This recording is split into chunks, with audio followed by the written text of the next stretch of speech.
Hello, folks. One time, someone in one of Nishijima Roshi's lectures said something like, if Buddha isn't supposed to be a god or a savior or even some kind of a saint, then what was he? And Nishijima Roshi thought about it for a second, and he said, I think Buddha was a kind of genius. And I think that statement is a kind of genius because I think that's the best way to understand what Buddha was and what Dogen was and what some of these people were and why we treat them the way we do as Buddhists. We don't worship Buddha as a supernatural entity or Dogen as a supernatural entity, but we do some things that we don't do with most people. For example, we recite the words of Dogen sometimes in a group chanting. We recite the words of Buddha, or what we think might be the words of Buddha, because we're not sure exactly what he said. So these aren't things we do with ordinary people, but let's look at why that might be or why they're special.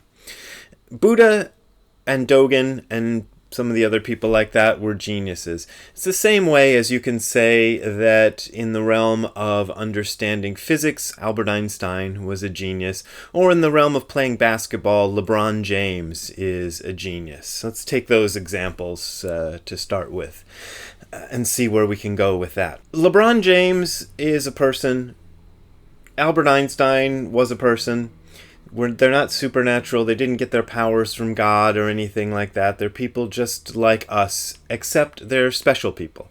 So if you wanted to rewrite the theory of general relativity, you could do that. You're allowed to take a shot at doing that, but you better be damned good at physics if you want to be taken seriously. Or if you want to go play one-on-one with LeBron James, you can do that. I don't know how long the waiting list is to make an appointment for that, but it's, conceivable that you could do that. But you better be damn good at basketball if you expect to get anywhere. The problem with Dogen and Buddha as compared to Einstein and LeBron James is that in our society there's a general understanding of what physics is all about and what science is all about. There's a general understanding among millions of people, me not being one of them, of what basketball is all about.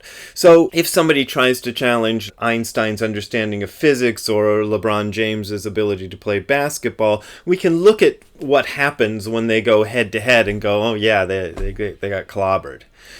But it's sort of like, to extend the metaphor to almost breaking point, it's sort of like if you went one-on-one with LeBron James in basketball in front of a crowd who had never even heard of basketball before, who had no idea what the rules of the game were or how it's supposed to turn out. If you talked a good game and you wiggled your arms around enough, you might be able to convince a significant portion of that kind of an audience that you had beat LeBron James in basketball by just saying, well, yeah, the rules of basketball are that he takes the ball, you give the ball away to the guy, and he makes a basket, and that's what I was trying to do, or something like that, and people might believe you. This is kind of what happens to me. Every once in a while, somebody will send me something from the world of the World Wide Web in which somebody tries to revise Dogen or explain why Dogen is wrong. And to me, every time, it's a bit like watching some guy who was pretty good at basketball in high school go up against LeBron James and get clobbered. And it's kind of a mystery to me sometimes why the person who's sending me this argument is even sending it to me, because it's so obviously stupid. But if you don't know much about Zen, or if you haven't practiced a lot for yourself, you might think, oh, this guy's got a good point, but he doesn't. So that's the point of them being geniuses. There's another point, though, which is that Dogen and Buddha and Bodhidharma and all the rest of them, Huineng, whoever you want to mention, are human beings like us. So the importance of that is that we don't consider them to have had superpowers or to have been born from another realm entirely or something like that. which means they had the same garbage to deal with as we do. Dogen might have been sitting in Zazen. I'm sure he was, because he did Zazen, he started as a monk when he was 12 and he was probably practicing. So I'm sure there were times when he had a boner or something, and he had to deal with that during Zazen, or he had impure thoughts about, who knows what Dogen had impure thoughts about. But we know he did, because he mentions it in Raihai Tokuzui, in one of his famous writings, bowing to that which has attained the marrow is the normal English translation of the title. You can go look it up. And he talks about that kind of stuff. And that's important, so we can know that this is part of the human condition.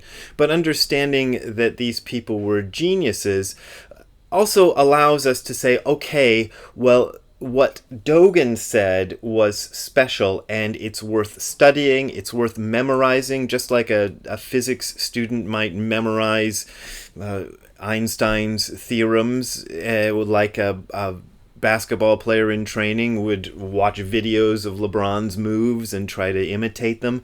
That's the way we treat these folks. So I think that's an important point to bear in mind, is this idea of them being at once human beings and, in a sense, ordinary human beings, in the sense that they didn't have some special ability that was granted to them by a deity or some such idea like that. And yet they worked very hard at a certain craft, and it's right and proper to give them credit and to study their words about it, because, like the words of Einstein on physics, they are worth studying. Even if something comes along to, as people are trying to do, refute Einstein or revise Einstein, doesn't mean that we throw Einstein away, because the fact that he came up with it first really makes a difference, and understanding his thought process and so on really makes a difference. Same with LeBron James or any other genius you want to mention. So that's my short video about genius and Zen. I thought that was important to say, and I've been thinking about it all weekend, trying to come up with a good way to put it, and I hope I did it. If you want to contribute to my continued ability to talk about geniuses and to talk about Buddhism, there's Patreon and PayPal links below. That is how I make my living, and that's how I do my thing, and I really do appreciate your support. Thank you very much, people who keep supporting me. That's really important. Thanks a lot. And we'll see you next time. Bye for now.